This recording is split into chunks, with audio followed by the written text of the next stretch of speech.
I'm Dr. Lanier, and this is Be Well for Life. I'm glad you're here.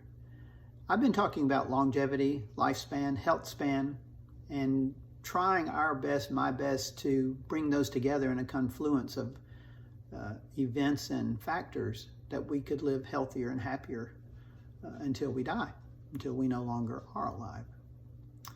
Well, let's talk about life choices. If you've never seen the documentary on Blue Zones, I understand there's a little bit of controversy surrounding that. However, you can watch it and decide for yourself what you think.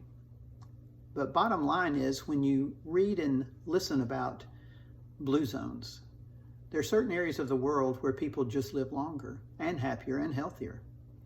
And in those areas, there are certain practices that they carry out. They don't all eat the same food. There is not one diet that makes them live longer. That's not the point.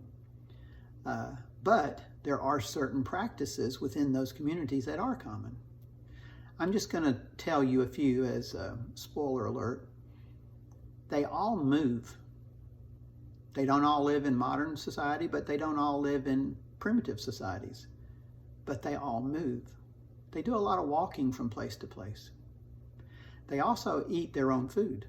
Whatever part of the world it is, they eat their own food. They don't eat processed foods. They don't go buy fast food.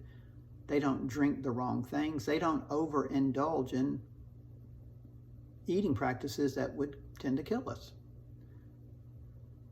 They have a community.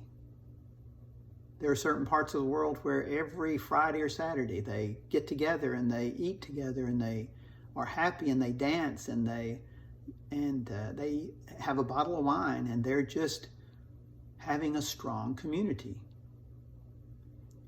These are things that lead to healthy living, to peace, to less stress, to healthier food. These are things that lead to a longer, happier life. I encourage you to study the Blue Zone concept. Thanks for listening to this video. Stay tuned for the next one.